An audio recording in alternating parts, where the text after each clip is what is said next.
Cinder, a remix of Dark Souls 3 by Rotaka. Folks, you know what that song means. I sure do. Just Oh, like every other yes. month. I hope everybody understands what that song means by now. We're 80 rounds in. I hope we all know. Yep. It's wow, another multiple of 10. Yeah. It's Yeah. wow. Taking them in groups of 10 nowadays, it seems. My goodness, 80 rounds is a lot. Sure is. Oh, yeah. Especially like the latter 2/3 of them being probably more time than we're really used to imagining since we started doing the monthly probably about after round 20, maybe? I don't know. Yeah, because we were doing weekly and bi-weekly for a little bit at least. And then we just said, that's too much, and we went to monthly. Yeah, it was a little more difficult when we weren't living together anymore. That is also a contributing factor. Well, welcome everybody. I'm MrBond. I'm Tormod. And I'm Saxxon. Insert credits. Round 80. Only so many. There are only so many titles we can make out of our current lockdown situation. So that's the source of that one. All right. Good and original. Yeah, I know, right? I just had to come up with something quick last night because we're like, oh shit, we got this show to do today. Well, housekeeping, I think this will probably be one of the few shows where we don't really have any housekeeping to speak of, since we haven't kind of sorted out July or August or any time thereafter. So, still very much by the seat of our pants there, but as soon as we know, all the rest of y'all will know.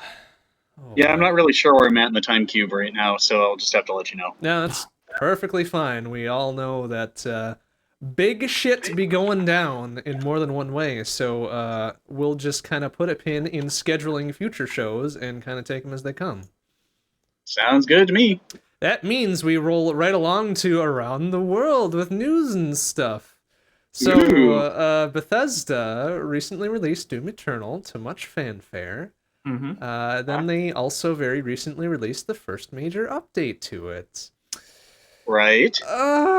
They added a kernel-level anti-cheat from Denuvo. Is that the same one as, I don't remember which game. I've already written it off because of it. Nope. Valorant is what you're thinking of by Riot Games. Was the not necessarily the first one, but the first one to really cause a whole lot of brouhaha, and that one uses their own in-house Vanguard kernel-level anti-cheat.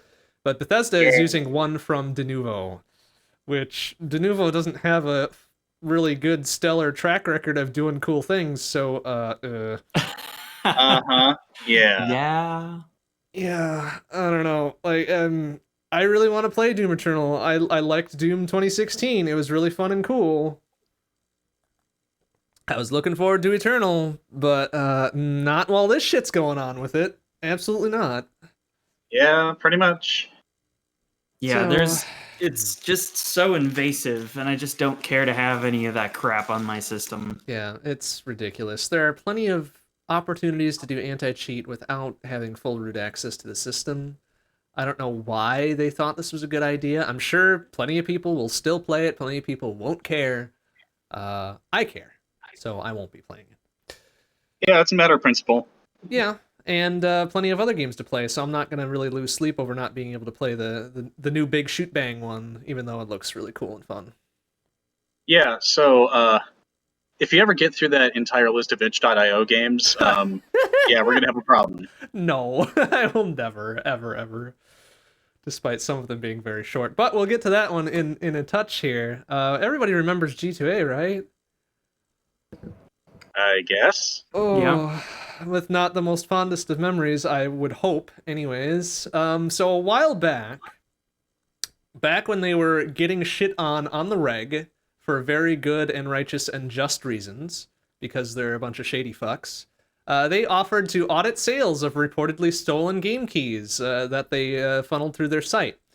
They got one taker from Wube Software, the makers of Factorio.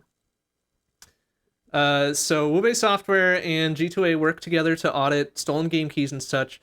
G2A was originally going to go with a third-party independent auditor. They couldn't square something for whatever reason, so they opted for quote-unquote internal investigation, which Wube went along with. Cough. Yeah, right. But as it turns out, they found 198 stolen Wube Software game keys were sold through G2A. How curious. So, oh man, I really hate saying this phrase, but to G2A's minimal credit, they made good on their promise to pay back 10 times the cost of those stolen game keys. So, $39,600 worth Okay. of money is going to Wube Software now. It's important to note that this was only for keys sold between March and June of 2016. So, not necessarily recent by any stretch, but oh boy, this is. I'm pretty sure they didn't really want it to go this way for them. Well, Yeah, they were you just know, kind of calling everyone's bluff, and Yeah, and somebody took him up on it, and oh hey, look at this. Stolen shit is being sold here. Oh man. who'd have thought? Yeah, right. So, fuck you, G2A. That's what you get. Please close down. Uh, Forever. Forever, indeed. Yeah, and or do more audits and bleed yourselves dry. I don't care. Like they're awful. I don't like them. So, a bit of good news to balance out some weirdly bad shit. You remember Soldat? Did you ever play Soldat with us? Actually, way back in the day. Way, way back in the day. Yeah. So the original version of it, 1.7 or whatever, has now been released as open source under an MIT license. Excellent. All the while, a Soldat 2 is currently in development. A demo is being released soon, if it hasn't released already, because I expected us to do this show last week. It might already be out there. But it's looking real nice. It's looking real nice and cool, and I can't wait to get my hands on it. So you should evangelize both the original and number 2. Oh yes, the original is fantastic. It's a 2D side-scrolling shooty man platformer thing. It's fun. It's there's not really anything super stand out about it. It's not got this massive hook to it. It's not it's not got a super unique style to it, but it's just good fun. It's good fun and competently executed and real cheap, and it was made by one dude. So I love my indies. Absolutely. And then Soldat And 2 it is was coming out soon.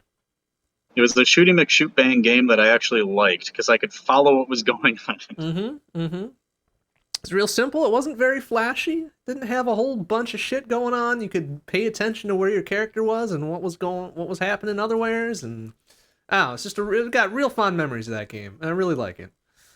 Yeah, when was it that we first actually started playing that? It had to have been in college. Oh boy. I mean, myself and 006 were playing it early high school years even.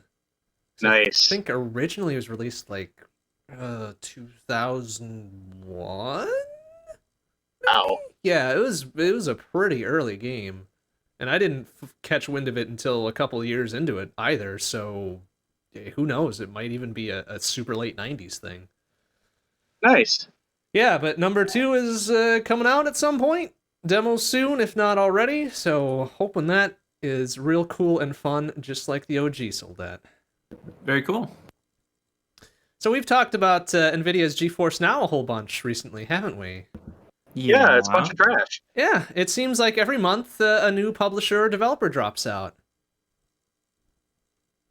Can't blame them. Yeah, well now all of them have dropped out because GeForce Now service has turned to an opt-in model instead of you already own this game, now you can play it over GeForce Now. No, now it needs to be opted into by publishers and developers.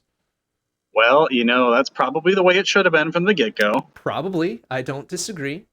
It kind of sucks for people with large libraries, though. Now suddenly they were expecting to play all of their shit remotely over the cloud, and now they can't. So Yeah, I mean, why would they let someone buy a game only once when they can make people buy it twice? Looking at you, GTA 5, Skyrim, etc. So many different re-releases. Wow. I really wonder who out there holds the record for the most number of Skyrim copies purchased. That's not a good record to have. No, it is a record. Yeah. Ridiculous. That does remind me that I recently saw, in heavy air quotes, a speed run of Skyrim for Alexa, and that was a thing. Oh man, that's got to take forever. I mean, actually, no. It was It was pretty short, yeah. They got good RNG and did the thing that they needed to do, and it was cute the one time I watched it, and that was good enough. Man, I can't even fathom how that's a playable game. I mean, it's look it up. it's kind of cute how they did it. It's obviously not the full game, but I mean, with it being voice narrated and stuff, it's kind of neat. Right. Huh. Very interesting. Well, I know what I'm watching later tonight, I guess. There you go. It's not a long run. So we mentioned the itch.io bundle earlier tonight, very briefly. But for those who are not aware of this particular bundle, itch.io did a bundle for racial justice and equality in support of Black Lives Matter and various ancillary organizations to support ending racism and systemic garbage that primarily the U.S. is dealing with right now. It's bad all over, of course, but primarily the U.S. They opened this bundle with 740 and more games, comics, OSTs, art assets, etc. About $3,400 worth of material for a minimum purchase of $5. Which is already amazing. Which is already an incredible value, not to mention supporting an extremely good and worthy and very prevalent cause. For sure. It ended this past, let's see, what is the 15th? What was the 15th? This past Monday. It was a Monday? Wow. Yeah, it was a Monday. So that ended this past Monday. When it ended, it was up to 1,704 individual items. Comics, games, books, zines, art assets, etc. 2.5 times what it had originally. Right. Wow. A total worth of $9,352. Still for that same $5 minimum buy-in, which I hope people paid a lot more because it's worth a lot more. Yep. But that entire bundle, that entire campaign that they ran for 2-3 weeks, whatever it was, $8,175,560.67 total. Incredible. That's impressive. That is an amazing number. Yep. So I hope you all got in on it, because that 1,700 plus items is going to be a lot to sort through, and it's all really cool. It's all really cool stuff. Like, it's not full AAA. There is actually a couple full really popular games in there, but there's a whole bunch of experimental Super stuff. Hexagon. Yep. Gosh. Whole bunch of experimental stuff. Tiny one-liner, one-screener things. Just a whole gamut, a whole continuum of different materials, and it's fantastic. And if you want to make games, there's plenty of content packs for things in there too. Mm-hmm. That's right. So that just for some perspective, I'm an avid Steam person. I bought my fair share of things through Steam. Not nearly as much as some people, I'm sure, but I have a good 800 or so things through Steam. So this bundle alone puts that to shame by more than double for a minimum purchase of $5, which I did more, but I'm not going to get around to that.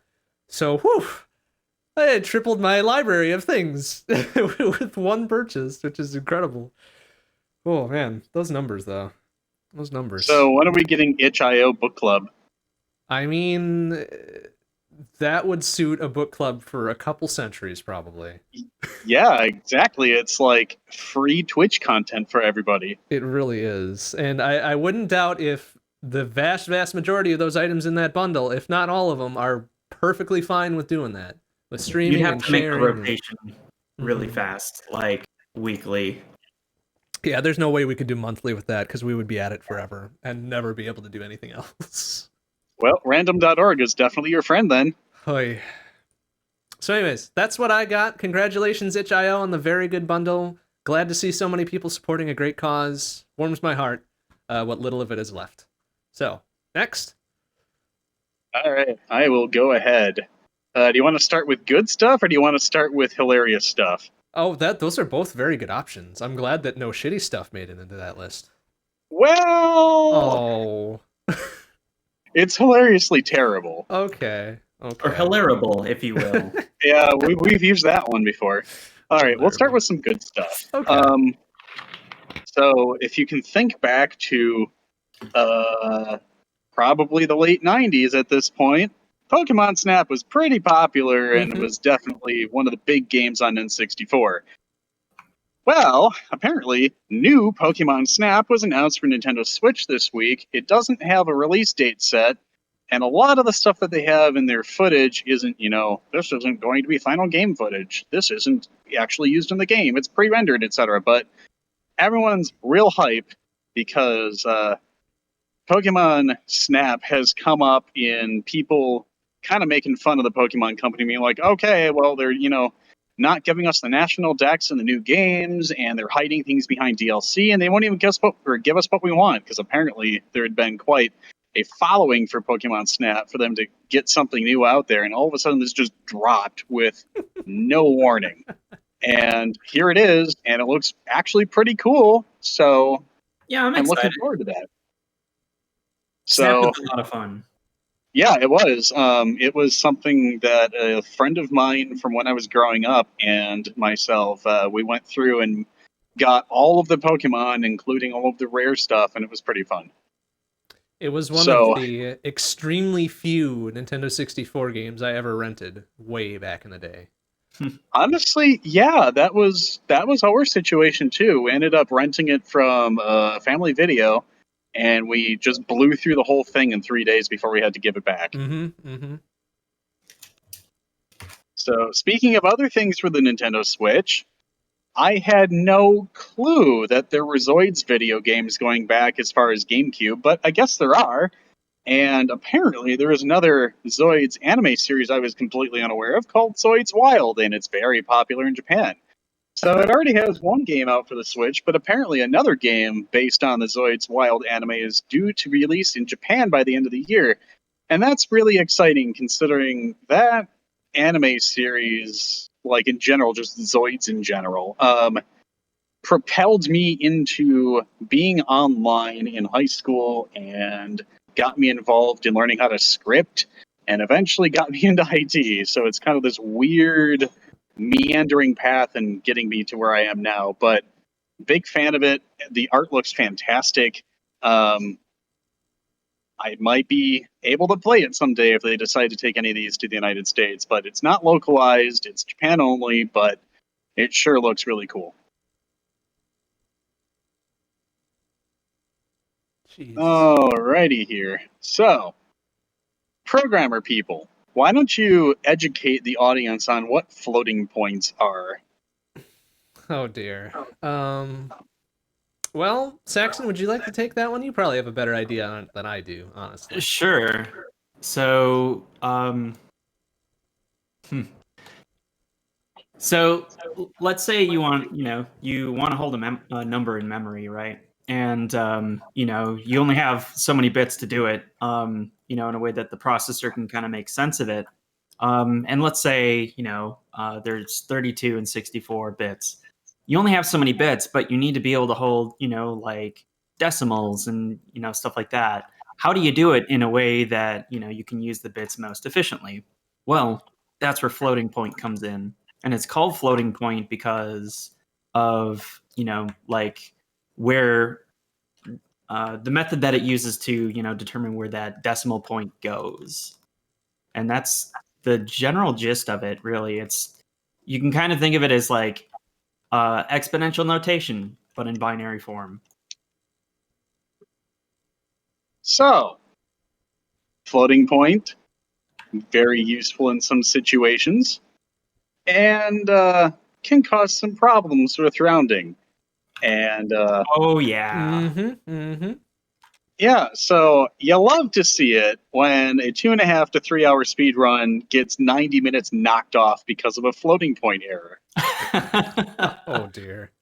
Yeah. So earlier, maybe this week or the week before, a new floating point glitch, or you could call it an exploit, I suppose, found in Banjo-Tooie for N64, allowed players with an RTA extremely viable setup with exact angles and everything, but having the exact button presses to have the setup. I mean, you can learn how to do it. Allowed players to clip into the Hag 1 boss fight. And that pretty much got rid of 2/3 of the run. Lord. And yeah, it looks real cool. And the first guy who actually was able to pull it off in an RTA run who literally never speedran the game before ever, got world record with that route. Wow.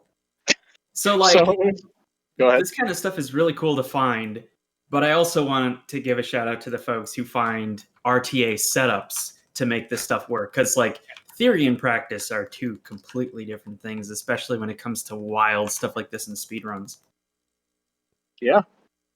So you need to go to a very specific place, do very specific moves, move the camera in very specific ways, and you ground pound, or whatever the heck it's called in Banjo-Kazooie terminology, and you fall through the floor, and then frame perfect input, you need to do a move for Kazooie to like bolt forward so that you end up touching the loading zone.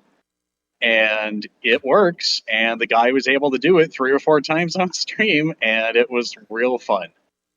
So frame perfect in this case, since we all recall the N64 not exactly being a 60 frames per second monster. What's frame perfect here? Like 1 in 24, 1 in 30?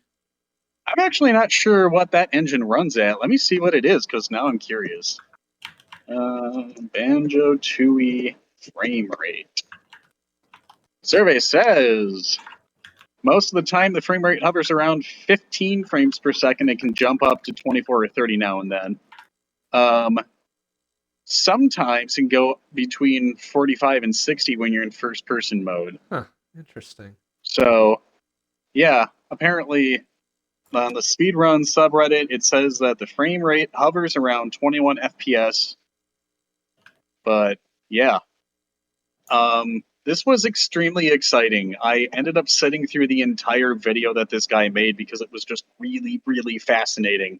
And the guy was just kind of like, I've never done this before. Oops, I got the route wrong. And he kept getting like the perfect Jingo setups and everything without doing a lot of stuff. Like he just got the right things at the right time. And he's just kind of like, well, that's neat.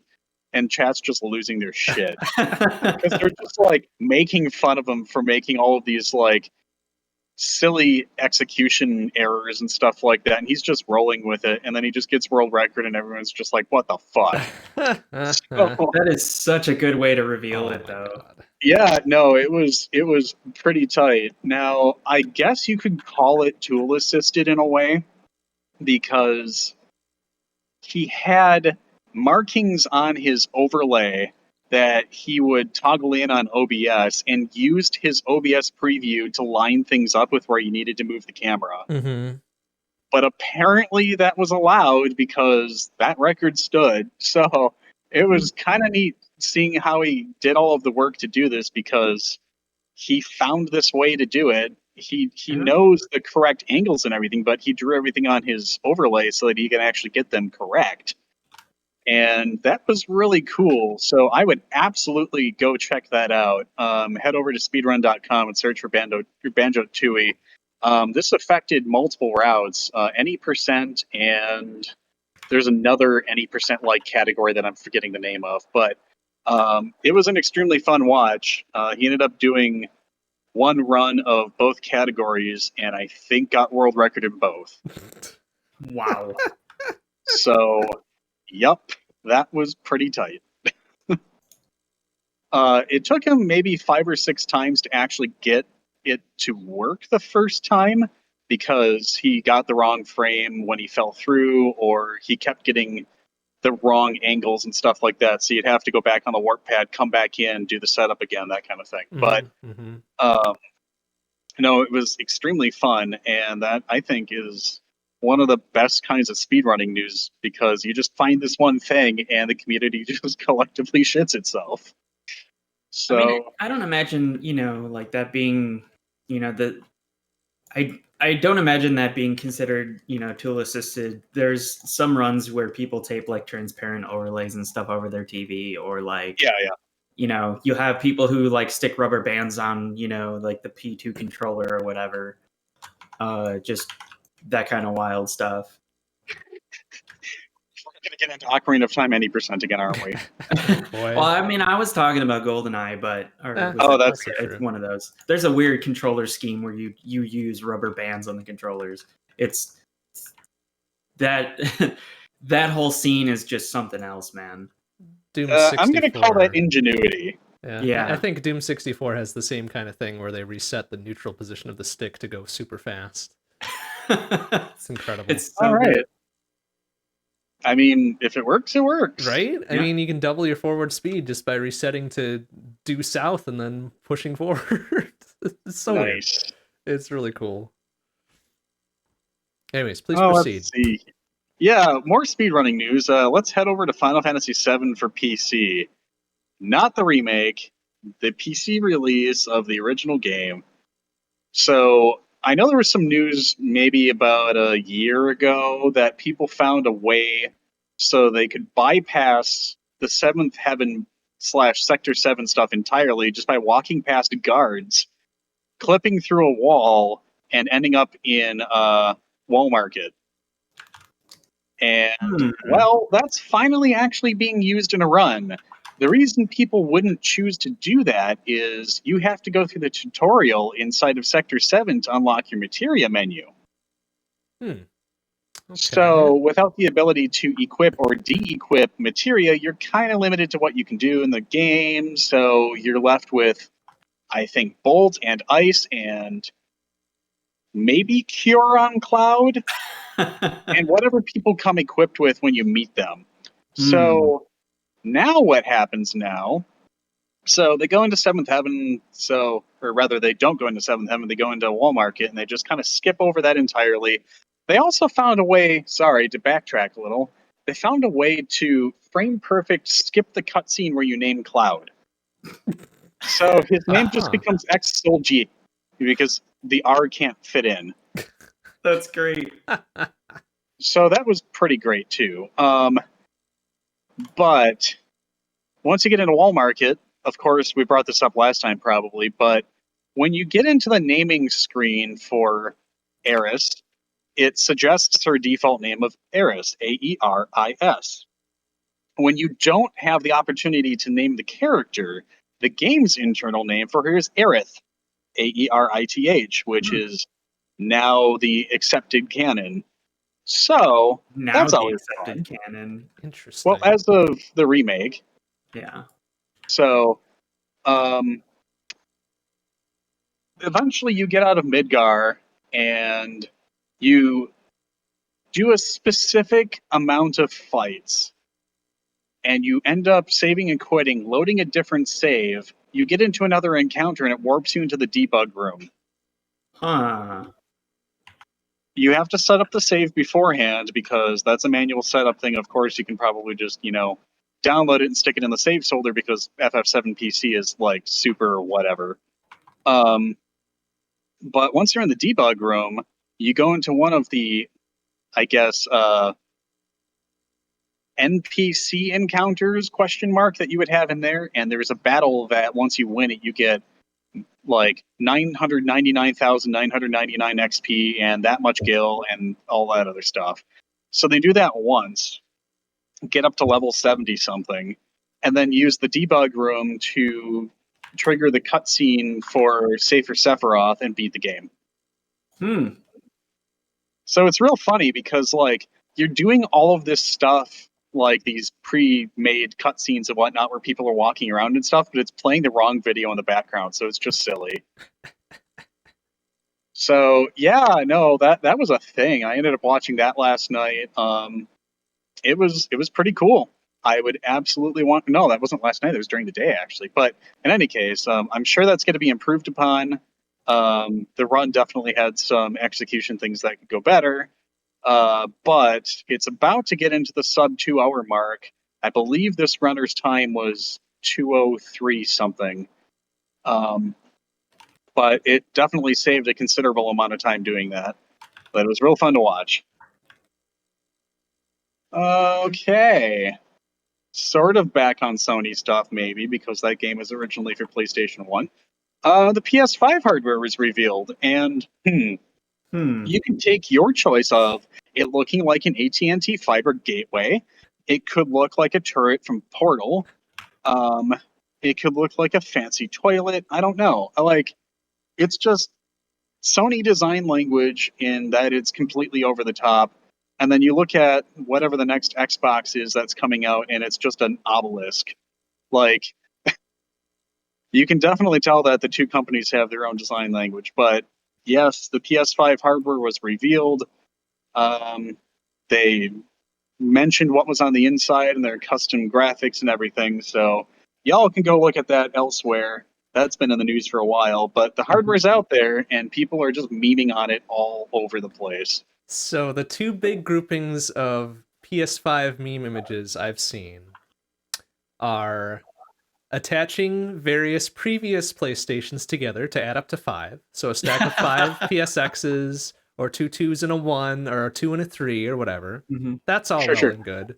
But probably my favorite grouping is people attaching like 2 sheets of paper or poster board or whiteboard or something alongside a very tall, narrow object like a high airflow fan or even a toaster or something like that, and saying, "Oh, hey, it's the PS5," which, you know, some of them look pretty accurate. Oh, yeah. God. Yeah, there's a lot of fun memes going on around that. So head on over to the PlayStation subreddit, and people are usually in pretty good humor about it. Of course, you have your diehard fans who are like, "Stop it," but you know, whatever. Memes are memes. I think it can still operate flat, right? It doesn't need to stand up. I honestly don't know. I do remember reading something about 2 different orientations, so it's probably true. Okay, good. Because that, like a purely vertical orientation would screw up a lot of people's entertainment centers, methinks. Yeah. For those with cube storage, it's not as big of a thing, but you know. Mm-hmm. All right. Well, let's go to the hilarable news. Fortunately, it's only one item. Do you like MAME? I do like MAME. I do. Do you like Pac-Man? I do like Pac-Man. Do you like speed runs on real hardware? I mean, I could take or leave it. I'm glad that people like it, but I don't need to use original hardware. No, I got a feeling I know where you're going with this one. Yeah, so the walking, talking ass clown, Billy Mitchell, somehow convinced the Guinness World Records to reinstate his gaming records. Gross. Yes, extremely gross. It's pretty thoroughly investigated and proven that he ended up playing on MAME inside of a cabinet, which invalidates the run. Multiple runs, I suppose. But that made news, and of course he's being smarmy as all fuck about it. So, just what we needed on top of everything else going on. Damn you, 2020. Why can't you let us have one win? Just the one. Yeah, strong agree. But yeah, no, he's smearing everything ever across social media and doing his Billy Mitchellisms, and that was exactly what I wanted to read in my gaming news all week, but it's there. Yay. But he didn't get his shit reinstated at Twin Galaxies, right? At least that's still gone. I'm not actually sure about that. I heard some murmurings of Twin Galaxies bullshit some months ago, but I'm pretty sure that didn't happen. Yeah, that hasn't happened in any official capacity, at least as far as I know. I know there was Let's hope it stays that way. There's a whole bunch of lawsuits flying back and forth and whatever. Oh God. Yeah, that Apollo Legend stuff was a thing. Yeah, I kind of imagined that a lot of folks were all like, you know, like, the guy makes a lot of threats, and he can usually back them with whatever, source of money he's got, and he can carry through a lawsuit, and like people just don't want to deal with that, so they just kind of let him have his way, right? Yeah, it's funny what can happen when people with way too much money decide to throw their clout around, or the lack thereof in this case, but you know what I mean. Yeah. It's always kind of hilarious and sad to me that people with fuck off money never seem to fuck off. Yeah. They stick around for some god-awful reason. Well, they just got to smear it in everyone's face, you know? Mm-hmm. Yeah. It must be a rule. It must be a rich asshole rule or something. Like, no, we can't fuck off and leave people alone. No, we gotta stick around. anybody with a smile like that is pretty much, in that group. I hate that I can But imagine it. It's yeah, disgusting. I'm sorry that you actually probably saw him in person at Midwest Gaming Classic Oh, I'm last year. so mad I missed that. I'm so mad. He was walking around the vendor room, and I thought you guys knew. No, I didn't. No, I saw him, There's and a bunch of people were people going making some pretty shady, or they were throwing shade at him, I should say. Yeah, And he was getting all like butthurt about it, and it was real great. God yeah. Oh. Missed opportunity. And then I played in a Tetris tournament. The end. Yeah. So yeah, that's it for my good and hilarable news. How about you, Saxon? All right, so I pretty much say this every show, but I am a pretty serious WoW player, and of course, I'm going to have Blizzard news, and Blizzard has some news. So there's been a pretty high volume of complaints about like botting and stuff, especially within WoW Classic. Stuff I've witnessed myself, just so like trains of just like bots going into this one instance and grinding out a ton of money and stuff like that, so that they can just turn around and sell the gold to people who want to buy gold. But they just enacted and when I say just, earlier this week, enacted a 74,000 account ban to just bots exploiting WoW Classic. So like that should illustrate like how widespread of an issue this is. They're saying that this is just the first wave. They're reviewing a lot more, and the next wave is coming. In addition, they've also decided to enact a daily instance limit. An instance is like like your version of a dungeon, right? So when you enter, an instance is created for you. You can go and do the dungeon with your friends who can share that sort of thing. And they limited that now to 30 a day, as opposed to, well, I wouldn't say as opposed to. It's in addition to the 5 per hour that they already have in place. So yeah, they've really started to just ramp things up as far as bots go in WoW Classic, and some folks are saying it's not enough, and the instance limits are harming legitimate players who are like trying to grind out something, getting locked out of raiding with their guilds, that sort of thing. So we'll see how things go. But yeah, these changes are live as of this week.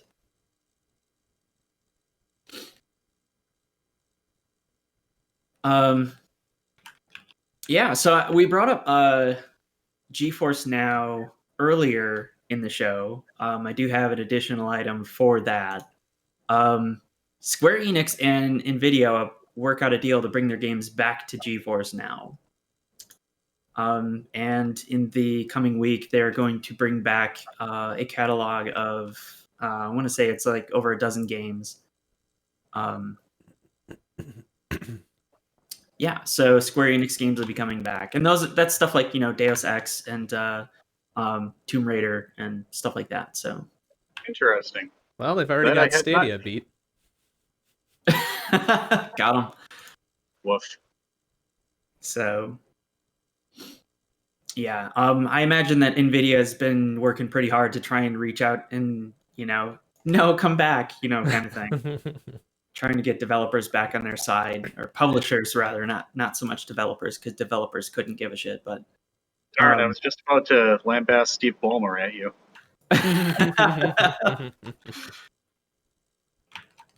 All right. Yeah, so I'm going to take a trip over to well, the legal side of things here real quick. NVIDIA is also the subject of a lawsuit right now. Apparently, they had attempted to disguise crypto-related revenue as gaming revenue to the tune of up to $1 billion. And the reason why this is a thing is because it makes their revenue from like graphics cards and stuff look better than it is. So it kind of makes the company's performance look inflated. So both tax and investor fraud. Yeah. Interesting. So that's going to be kind of interesting to see where that goes. That's only just gotten started, and as more develops, we'll of course cover that on the show. Wow, yeah, good going in video. Way to fuck yourselves. Oh, God, people. Yeah. So, and I guess maybe there's different rules if it's like cryptocurrency or something. I don't know. I'm trying to think of what that actually means, though, to attribute their revenue to crypto, like to crypto that they've mined or created themselves, or to stuff sold in the service of doing crypto. They are. So the accusation is that there's a misattribution for the purpose of the revenue that they are receiving for graphics cards. Okay. And I know it's kind of a subjective thing, but I guess there's enough ground there that they can get a lawsuit up off the ground. To claim that it's $1 billion is that's. I imagine this is something that's going to take a long time to sort out. So. So is that fuck you money? That is, it would certainly be fuck you money for an individual. Yeah. For a giant like Nvidia, Kind of curious what Jensen's going to be doing with this, but let's see how it goes. So yeah. And then I also have one more Nvidia item. It's definitely been an interesting month and some change for them. Some significant RTX 3080 and 3090 rumors surface. There's some like elaborate spec sheets and stuff like that out for those cards. There were photos of the shroud for one of those cards leaked. So it's generated quite a bit of hype among like the rumor mills and stuff like that. Like, oh heck, we're starting to know more about this next generation. So yeah, I hadn't seen that yet. So now I'm going and looking. yeah. Traversal coprocessor. Ooh. Mm-hmm. Oh geez. So it's coming through. I think a substantial part of that came through WCCF Tech or something like that. I forget exactly the name of it, but yeah, it's that site all the time. It's them and video cards with a Z. Yeah, they have a tendency to perpetuate a lot of rumors. Some of them actually come to fruition, some of them don't. So, I think as some time goes on, we'll know more and figure out, like, are they just full of crap, or is this like a legit thing? Sorry, that just reminded me of your DAC, the full of shit. Oh yeah, it's the shit full of. The full of two. Which is very good, by the way. There you go, Fulla. Have some free advertising. Yeah, right. I do like to advocate for random shit. Anyway, so we're gonna dip into a bit more on the hardware side of things now. There's a paper that came out and a new vulnerability in ARM v8A based processors. Not really pertinent so much to like desktop users and stuff, but really pertinent to folks who are really pertinent to cell phone users and stuff like that, since it tends to be that those are the types of processors that drive a lot of cell phones. They found out that there's kind of like there's a Spectre-like vulnerability. It's called SLS side channel attacks. That allows an attacker to abuse the way that speculative execution works and caches in order to leak information about processes and stuff like that. So curious. Yeah, leaking information out of a process is kind of a big deal because that protections against that usually protect your saved credentials and passwords from a browser being shared with another illicit program on your computer, that kind of thing. Yay. It's the kind of thing that keeps them all separated and minimize damage there. So yeah, it's not Intel for once. And I, yeah, so that's the thing. And then the last item I got is we got B550 motherboards hit the market for AMD. But if you go shopping for one, you might notice that the prices are a little bit higher than the B450 boards. And stock is quickly running out of B450s as well. So it's kind of a tricky spot for budget builders right now. As a result, some might consider it justified by PCI Express 4.0, but I don't think that if you're building a budget board, you're going to care too much about that. So, and that's pretty much all I got for the news. All right, we ready for some tune skis then? I'm going to have one more quick news thing because now I'm thinking about AMD stuff. A lot of products were released this month with the 4000 series APUs, and holy crap, are they beating the shit out of Intel. When you have a Ultrabook processor with 8 cores and 8 threads that can have 13 hours of battery life, that has PC Mark scores that beat 9th and some 10th gen desktop processors from Intel, you're going to have a bad time. Or a good time if you're the one buying them.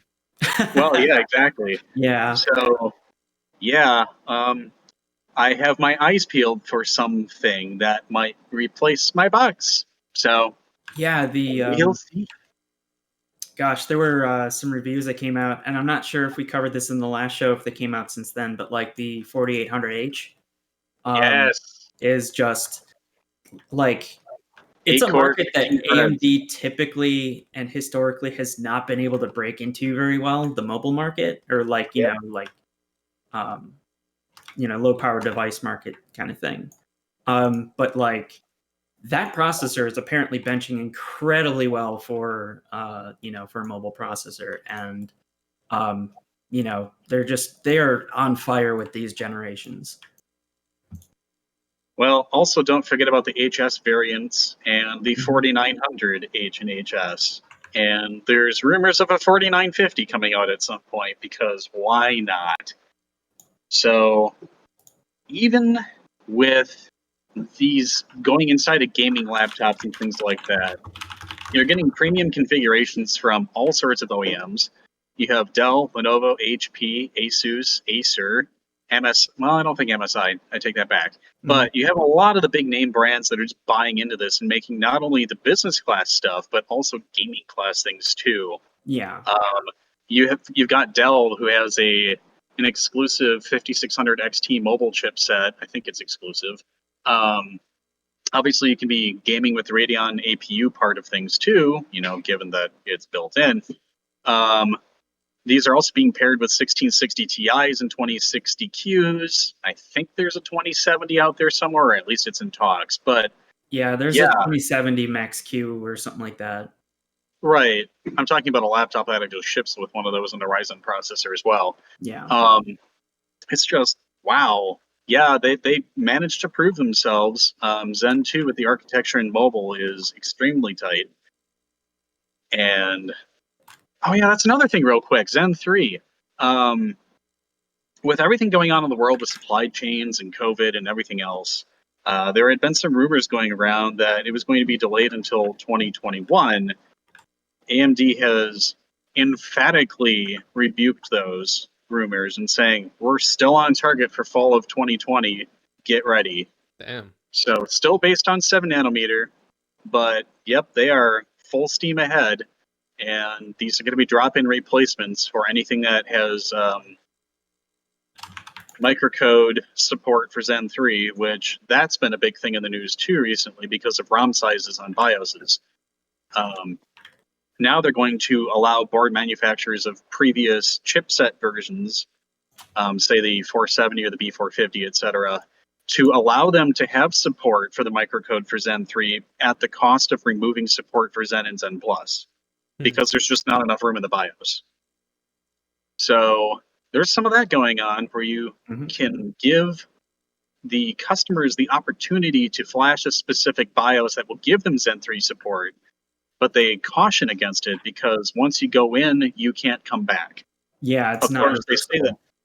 Right. They say that about a lot of things, though. Like, hey, once you update to this BIOS version, you can't go back to anything prior until you have something like BIOS flashback on your board, and you can just do whatever you want anyway. Mhm. But I'm not sure if that's going to be one of those like hard limits, or if it's going to be a hey, if you have flashback, or if you want to just flash something to a chip with a chip programmer yourself, you can go back. But it's interesting. AMD did end up working with the community, saying, okay, yes, it is capable of this. Yes, these motherboard manufacturers jumped the gun and said that they could do these things without us actually approving it. Mm-hmm.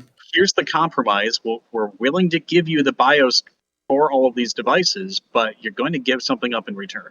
Yeah, like if they didn't do that, they kind of look like the villain, and no matter what the situation is, Right. in the public eye. So I think the compromise, though, is really, I feel like that was the best choice. Yeah, for sure. There's a lot going on. It's going to be interesting, but I'm really curious what happens with the architecture. It's supposedly going to be another 15 to 30% performance increase for IPC alone. And of course, it's going to support stable DDR4 starting at, well, right now, the default frequency is 3600. I can only imagine it going up because it went from 2833 to 3600 between Zen Plus and Zen 2. So we have laptops in the 4000 series that support LP LPDDR4 4266. They also have normal non-low profile DDR4 that is clocked at 3200, but still, for a laptop, DDR4 is pretty much stuck at 2400 since DDR4 became a standard. Sometimes even going as low as 2133.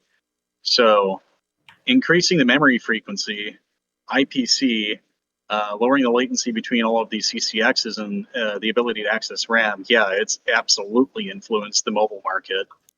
So real happy to see it. Real curious to see where things go. Now I'm done. For serious this time, can we do Toonski's round one here? All right, yeah, sure. Okay, Toonski's round one. We're going to start with Teenage Mutant Ninja Koopa by Kamex from Paper Mario. Then a remix from Metal Gear entitled Snakes in the Jungle by Astral Tales. And I brought you a bit of a personal treat, a remix from Celeste of Quiet and Falling by yours truly.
Well, it makes me happy to see that everybody's got some entries for their personal gaming this time.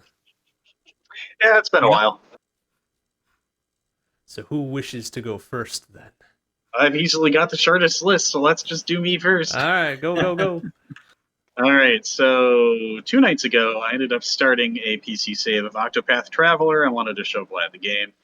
Ended up choosing Alphen as the starting character this time. He's an apothecary. Um, really did not use Alphen at all, really, in my Switch continued run that I should eventually get back to.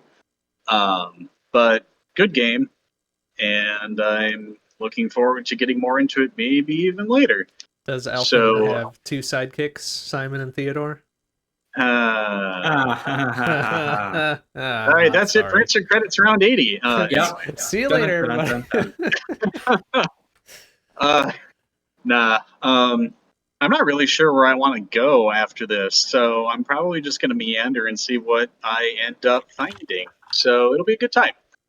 Octopath Traveler, of course, is a Square Enix RPG that was released for Switch, and then about a year later came out for PC.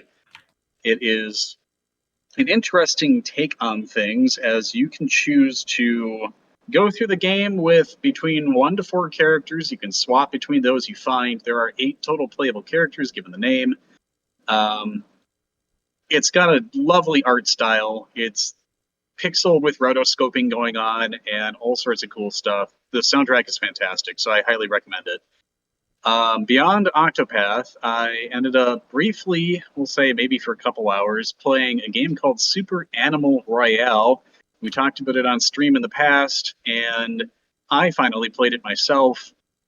I ended up buying the Founders Edition because it's still in early access. I highly recommend it. It's a very cute and quick-paced game. Getting used to playing games with WASD, I just never had that experience growing up. Never played PC games, not used to coordinating my left hand on a keyboard and my right hand on a mouse. So, struggled a bit with that. I look forward to eventually giving that another try. I've been using a large shipping box from Home Depot as my desk, which is kind of funny, but I have enough room on here for a mouse, so I could probably do that. It's a real fun game. Art style is real simplistic. The rounds are short. Quick time between the rounds. It's not terribly toxic. The player base seems pretty cool. You have solos, duos, and squads, and you can switch between those freely between rounds and such. Lots of different animals and weapons and different customizations you can do, none of which actually affect your ability to perform in the game. So it's a real cute game. They have a free version available. If you want to check it out, well, go ahead. It's free.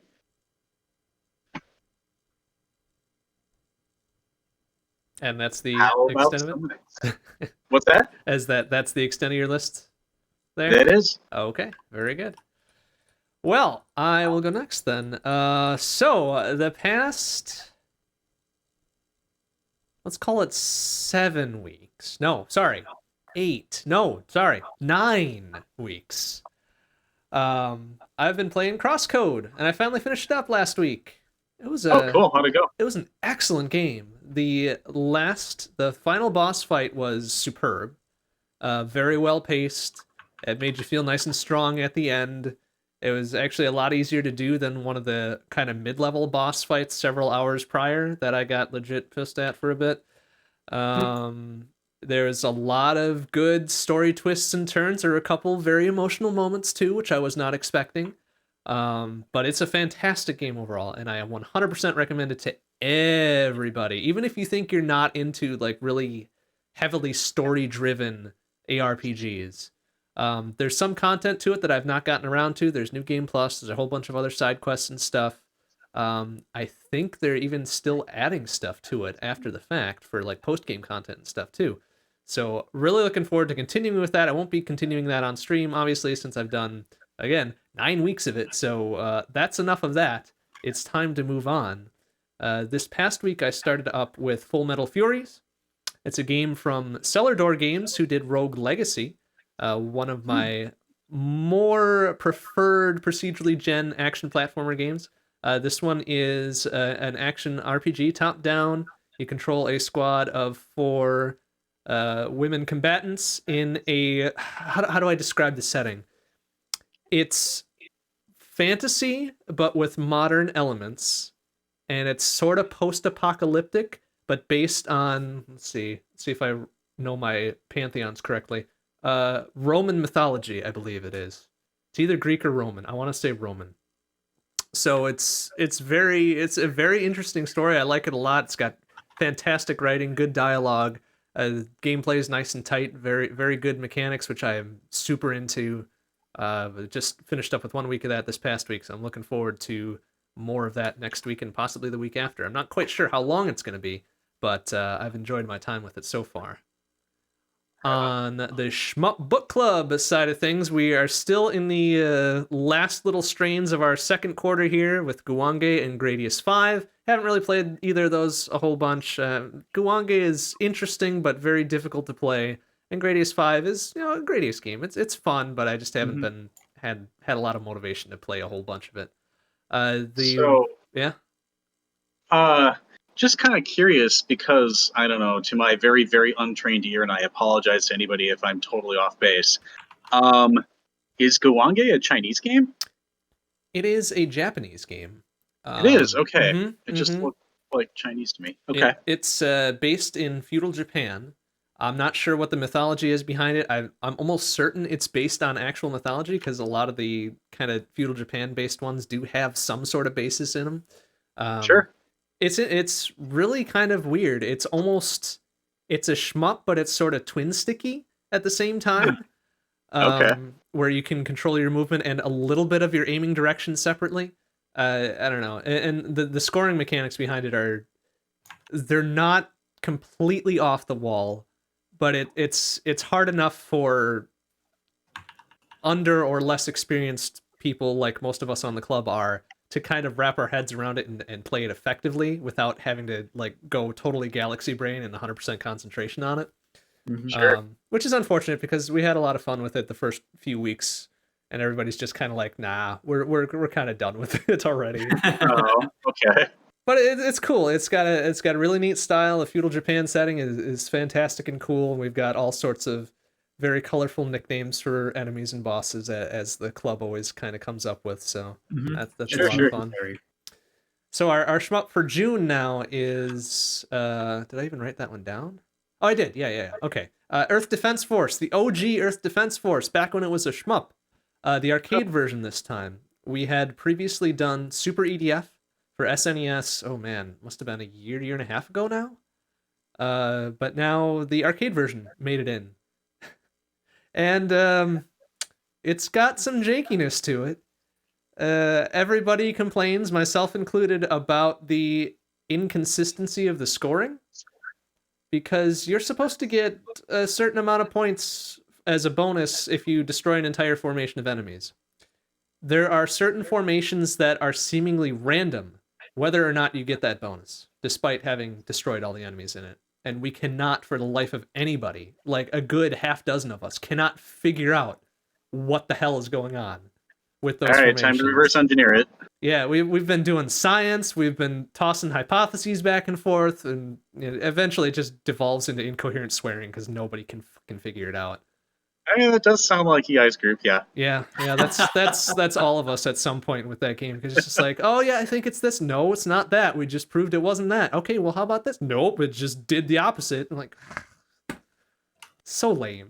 It's so stupid how some of those things are just seemingly random. It can't be random though, because it's a deterministic game, but whatever. There's just so many weird things going on that we can't figure it out. You know you're going to figure it out like 2 weeks after you give up. That's probably true. What's weird about arcade EDF is that it's not particularly popular even on like dedicated shmup boards. Like there's like 1 or 2 scores for it and then nothing else. So either people got frustrated with that scoring inconsistency or nobody bothered to try to actually figure it out, and we just haven't found enough information about it to figure what's going on. Gotcha. Maybe it's an emulation thing. I mean, maybe it's a fault in all of our arcade boards simultaneously. But Billy Mitchell. It's so bizarre, and I'm sure I'm gonna play it again next week and be like, this sucks. Because none of us seem to learn to stay away from weird janky shit. So besides besides the Smut Book Club, been doing my standard Salt Andrew Cactus every week, setting new PBs, doing infinity drives. I have to call out one thing in particular because this is just hilarious to me still. For the longest time, I'm talking like maybe 2-3 months, I was throwing myself at the wall of trying to beat Infinity Drive with every character, and the last one I needed to do was Shiitake. For 2.5-3 months, I would practice every week with Shiitake. Could never do it. Finally did it. And this was like a year ago by now. Finally did it for the first time with Shiitake a year ago. I was like, okay, I put that whole thing to bed and it was fine. Used Shiitake again 2 weeks ago, just for grins, like played ironically sort of thing. Like, oh yeah, I'm not gonna clear it again. That's fine, whatever. Managed to pull a clear out my ass, and just like on a whim of playing Shiitake Infinity Drive again, just did another clear like it was nothing. So it's like, oh, okay, cool. Just absolutely ridiculous. Skills be like that, honestly. Yeah. I don't know what it is. Like, you have to walk away from something for a little bit, and then you come back to it, and you have this new clarity that you just didn't have before, and I'm like, oh, okay. Yeah, I mean, case in point, my last time playing TGM before I gave the board back, I ended up getting an S6. So before that, I hadn't played for like 2 or 3 months. Good lord. Yeah, I don't know what it is. It's just so bizarre to me. And it wasn't even a particularly good run. It wasn't until like the final third of it where it was pretty much perfect. It was just smooth and no downs, no losses of battery, and I was even gaining battery in the final layer, so it's like, oh man, okay. I somehow turned this absolute starting trash fire into a win, so that seems to be my MO most times though, anyways. Like, if I do a shitty job in the first half, it's almost a guaranteed win in the second half because, heaven forbid, I have a good run all the way through. Can't do that. Someday. Someday you'll do it without splicing. I'd have to consult with Mr. Mitchell to find out how he does that. What a piece of shit. But besides that, I've actually played a couple other things kind of outside streaming, outside SBC. I was trying for the longest time to do a quadruple S run in Monolith. And I was even doing this back when we did our previous show in May. And I was so close every time. It was so close, so close. I had 3 S ranks and then the fourth was an A rank or something. So in Monolith, you get ranked on 4 things. The amount of time you spend in a single run, the number of rooms you visit, the number of secrets you find, and the number of hits you take. And a quad S run is S ranking all of those, so you have to finish the run in under 20 minutes. You have to visit every room, you have to find every secret, and you have to get hit less than 10 times. I finally managed it about a week and a half ago, and this was playing on a mode such that it triples your damage output and also gives you 1 health. So I managed to quad S rank all of that with essentially 1-hit KO mode. You can get shields every now and again. And it was like so happy. It was so fun and cool, and it was just felt good, man. Felt good. Very nice. Congrats. Thank you. Speaking of another extremely hard mode that I've been trying forever, I've been playing a lot of Everspace lately as well. OG Everspace. Everspace 2 is coming out eventually. But I was playing hardcore mode rather, on Everspace, which is exactly as it sounds like. It's like normal mode, but extremely difficult. So you start off with a completely underpowered ship. Everything's back to baselines. Your weapons are normal, your shields are normal, etc., etc. And every kind of group of levels that you go through, at the end of every group, you have to pick a debuff that you get for the next group of levels, which is pulled from a random pool of like 20 or so. And some of them are right bastards to have to choose between.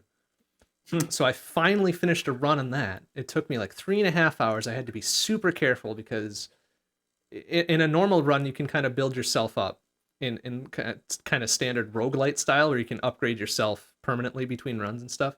On hardcore mode, you're always starting at baseline, but you can upgrade during the run, but every time you start a new run, you're back to baseline. And then with that on top of debuffs between every group of levels, it's just like such a pain. And then the enemies are just super aggressive, and you can have one thing go wrong and you're toast. And then you got to start over again. So I finally got a hardcore run finished to that. got my fancy trophy or Steam Achievo or whatever, and now I've put that to bed for a while. Because wow, There you go. I was getting heated on that for a little bit. But that's it. That's all I got. How about you, Saxon? Cool. So, of course, I mentioned before, World of Warcraft Classic. Wow. But I picked up I picked up a couple other games. Bastion is more modern compared to the rest of my list. Anyway, never played it, but I was strongly encouraged to try it on Switch, and so I did. And it's okay. It's not really my style of game, but the aesthetics and voice acting are really freaking cool. So I think it's a game that I'll probably still make it all the way through if I just decide to make the time for it. In addition to that, picked up Death Rally and actually beat it for the first time. So yeah, kind of underwhelming and sort of weird how you beat that one. Are you familiar with Death Rally at all? Yeah, I've played my fair share of it. I've only ever beaten it in one kind of method. I don't know if there's a second method to do it, but Yeah, there's only one way to do it, and that is so you basically get up to first place in the rankings, and then it forces you to race off against the adversary, right? yeah. And if you lose, you get bumped back down a ranking, and then you have to do races again in order to get enough points to get back up, whatever. But if you win against the adversary, then it plays a very short FMV and then boots you out to the title screen. You don't get to continue racing with that, the monster of a vehicle you built up or anything like that. So like, well, you beat the adversary, game over, and I found it to be kind of underwhelming. So, but yeah, so it was a lot of fun though. I really enjoyed Death Rally, and that's probably a game I would try to play through and beat a few times. So the only game I'm familiar with that contains the words death and rally are the Roadrunner's Death Valley Rally, and I could never figure out how to play that fucking game. Like, I just could not figure it out. Anyway, Yeah. I just needed to throw that in there because I was being salty. Yeah, no, Death Rally is a top-down racing game with weapons and stuff like that. So, Okay, that's cool. You earn money, by placing well in races. You can earn money by doing other objectives like destroying every other car in the race. And you can earn money by picking up money power-ups on the track. But if you come in last place, all of your winnings are nullified. So, you can't just like...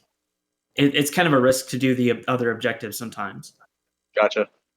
So... but yeah, so there's that. I've continued to play through Forsaken. Yeah, that's there's a bit of a disconnect between like the aesthetic on the game box, the aesthetic in game, and the aesthetic of the music. And it, like, despite the fact that there's some mismatch there, it's still a lot of fun.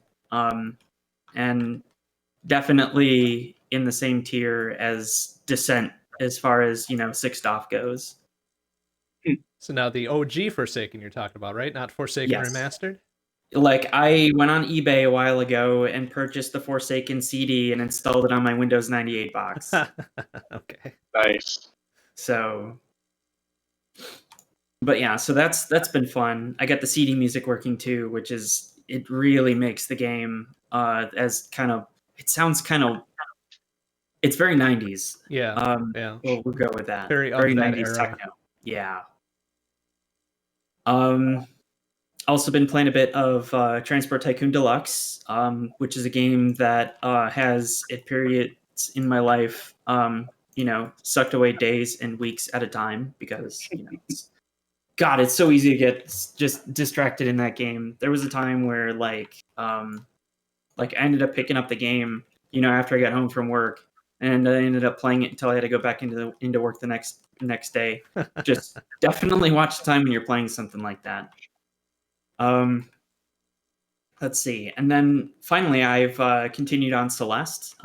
Almost done with all the B-sides. I have the rest of the Summit to go, and the core, and then I also got to play through the rest of the DLC, which is hard as balls, dude. That one still gives me some trouble, so I'm gonna come back to it once I've kind of cut my teeth on the B-sides and stuff like that. So Yeah, that's probably a good idea. Have you found any of the redacted sides yet? no. Okay. Not gonna No, spoil I anything further other than their existence, so yeah, I have not. But yeah, I'm gonna continue to play through the game and discover its little things, and when I feel like I've reached the end, I'll go and look some other stuff up and figure out, like, okay, like I'm at a dead end, I need some more to unlock. sure, What else sure. is there? So. Yeah. I would be kind of surprised if you didn't find one just in the natural course of things, but people play differently, so Yeah. I also wouldn't be surprised if you didn't. So Yeah. But yeah, it's been a good time. And I'm gonna continue to play Celeste. It is probably my favorite platformer of recent time. I have not had this much fun playing a platformer for, like, if I try to remember a good platformer since when I was a kid, like, it's pretty much going to be that. And whatever seemed awesome to 7-year-old me. So the haze of nostalgia around it. Yeah, I mean, there were probably like other platformers that I thought were good, but if I go back to now, they're gonna kind of suck. But Celeste is like genuinely good and probably on like top of my list right now. So It was definitely fun to watch. yeah, and it's fun to watch. It's fun to play. I also got into watching speedruns of it, and just what people are able to pull off in real time is just blows my mind. Yeah, some of that sure. stuff's exceedingly ridiculous. Yeah. I do have a few very select memories of doing very wild things myself and then never being able to repeat them. Yeah. Or moments where like I'll end up getting it right the first time, but like when I try to or get it mostly right and then see the end, and then when I try to repeat what it is that I just did and figure it out, I somehow can't. Yeah, it'll do that too. Yeah. It certainly will. All right, time for Toonskis round 2. All right, let's start this round with Brave New World by Jan Wake Ilpo, Ivan Hackstock, Trev Wignall, Zyko, and Jorito from Terranigma. And then a remix from Deltarune entitled Funkbuster by Kamix. And finally, I've got a remix from Super Mario Land 2, 6 Golden Coins, titled Seeing Stars by Matt Bounds.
So I kind of, did I surprise Hi. people? A little bit. We were talking about Bang energy drinks. Here, have another free product placement. Nah. Yeah, okay. Nah. So I peeked ahead in the notes a little bit. I'm really excited for these designs. I'm really excited Okay. to hear them described. So if no one wants to go first, I will gladly. Yeah, sure, go ahead. You Yeah. seem excited. All right. So, with the world being on fire, literally in the beginning part of the year, and still, maybe still literally and metaphorically throughout the year, I figured why not make a game about escaping fire? And that's what I've done. So, we've got ourselves an action platformer in escaping a burning building. The building's on fire! Escape as quickly as you can! Has some time trial / speedrun elements to it. You start at the top floor of a building that has one or more fires set within. Get down to the bottom floor before the building is consumed and or collapses around you. In later levels, you can traverse between adjacent buildings with skyways or zip lines, so it gets a little bit more complicated as you go along. To help you escape from this burning building, you can pick up items and equipment along the way to help you. And we're also going to visit the Department of Redundancy department, apparently. So you pick up some permanent equipment along the way, such as a screwdriver, a crowbar, or a fire axe, to help you overcome certain obstacles, such as busting down doors or through weak walls, or deconstructing other equipment that's in your way. You can gain a towel, a hat, or a helmet to give yourself some protection against falling debris. You can pick up some gloves to reduce or prevent harm when you're opening doors. I'm sure all of us remember in our youths being told fire safety, always feel the handle of the door with the back of your hand before you grab onto it to open it up, right? Well, here, get some gloves to help you with that and also help with pushing over stuff so you don't take any damage. You can also pick up a few consumable items to help you along, such as a fire blanket. It'll slow you down, but it'll allow you to move through smaller flames or superheated areas without taking any damage. A flashlight and batteries to help you see in dark and or smoke-filled rooms.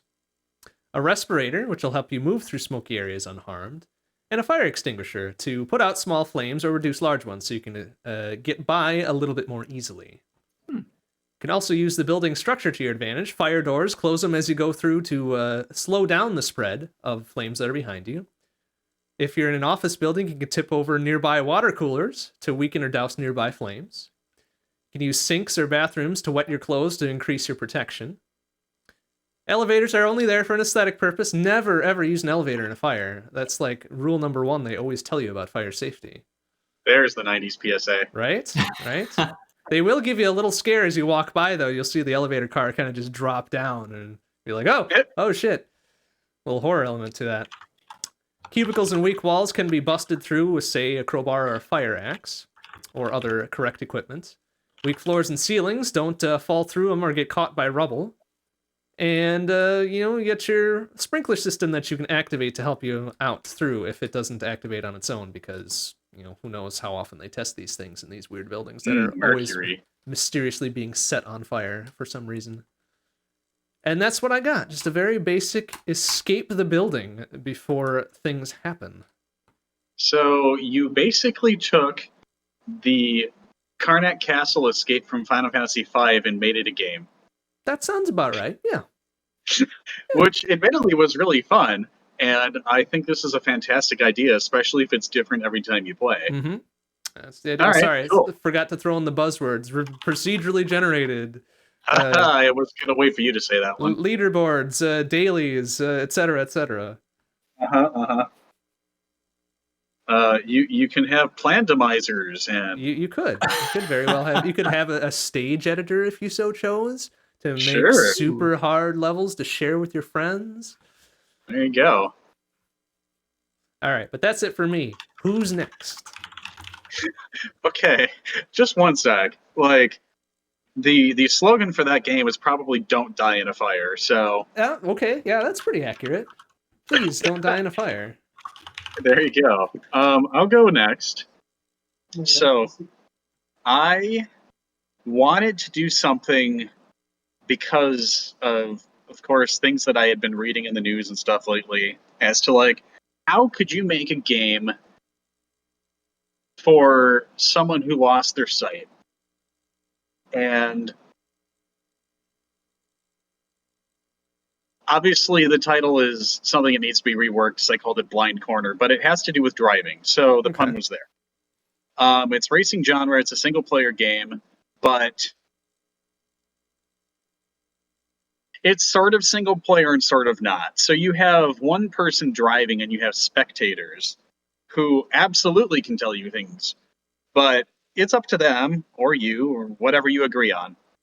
But your input method is a racing wheel and pedals, or you can use a controller. The graphic style is low poly geometric for those who are observing, and there is nothing for the player. As a matter of fact, it's recommended that you would just blindfold yourself. Just don't see. The audio style for this is extremely positional and also reactive to the player's input. So you are using your sense of sound as to, hey, I'm hearing things this way, in order to determine the degree at which you should turn your vehicle. When you accelerate, pretend that this is a single speed engine, and the pitch will determine how fast you're going. Your point of view, of course, none for the player. You have third person for observers.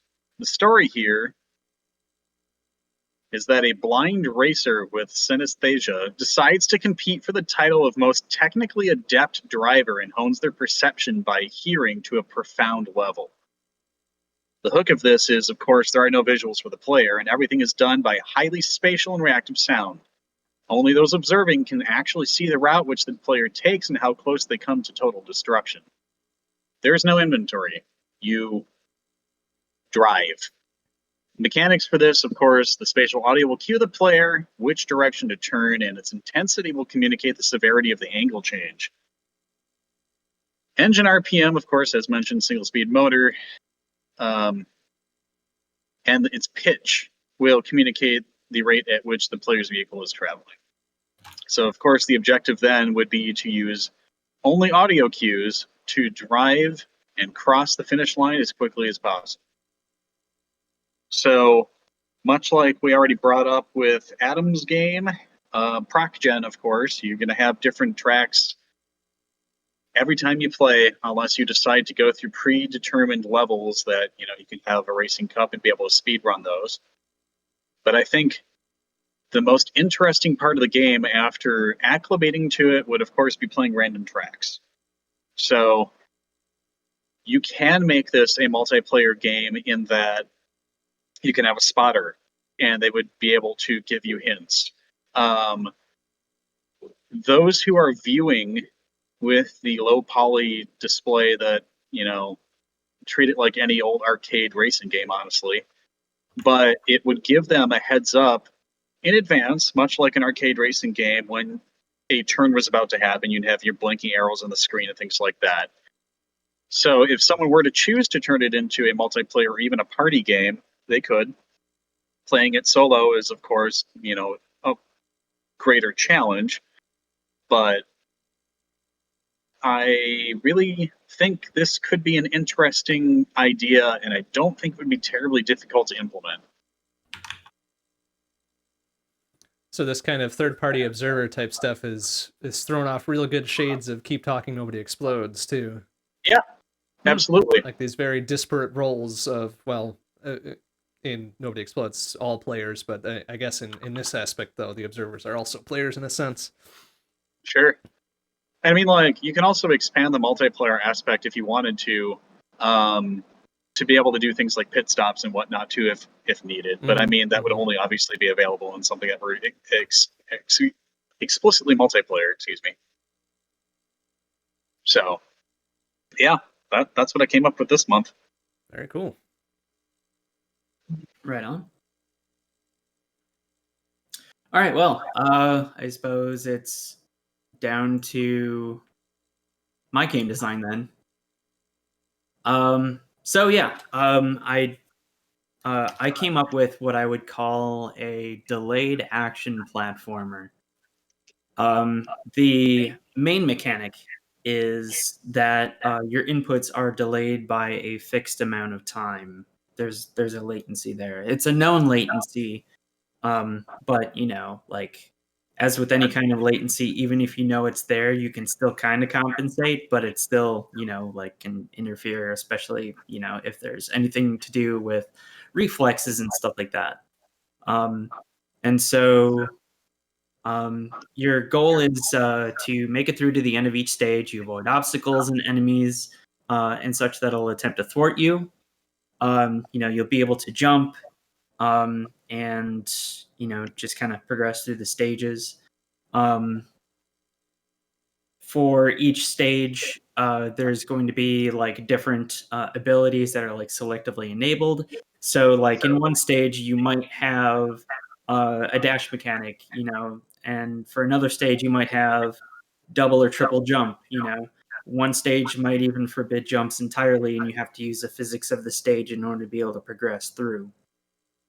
And there will be additional difficulty modes for it that can, like either decrease or increase the latency. So, like if you wanted to make the game a little bit easier, you could turn the latency down. If you're looking for a greater challenge, you could turn it up. And then there's going to be other game modes for different kinds of entry. You have to put in all your inputs before the stage even takes place. Once you're finished, you can press A or whatever, and you'll watch your gameplay played back, and then you can adjust based on that. Those stages, I don't imagine being terribly long, because I can imagine it would be pretty frustrating to like try and navigate through a long stage and screw something up and have to repeat that over again. But it's for the truly hardcore. It's a pretty standard platformer otherwise. And I had also considered, that there could be like a stage editor so that people can create and play each other's stages. You can configure, like the latency for the stage, which power-ups are available, that kind of thing. Maybe introduce some really rudimentary scripting, or maybe something kind of like the Gambit system in Final Fantasy, where you can just kind of link, certain like script elements together to kind of build a behavior. I was just telling Vlad about Final Fantasy XII's scripting engine. So, yeah, Gambits are pretty great. Can I throw in a personal anecdote? Sure.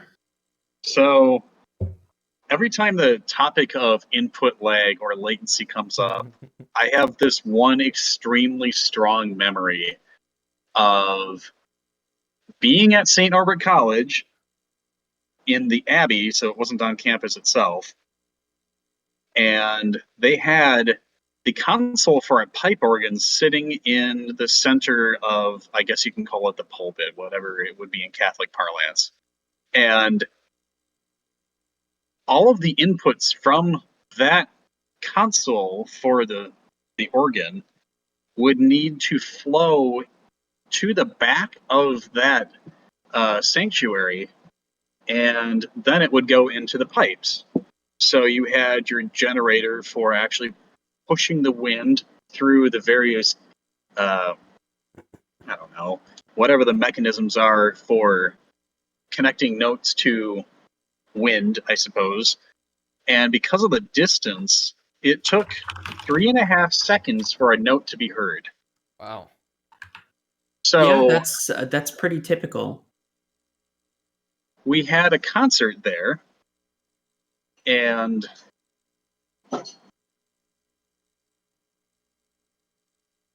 what ended up happening, so we had a student accompanist who I cannot believe what she was able to do. The amount of coordination and what she had to adapt for in her head was just stunning.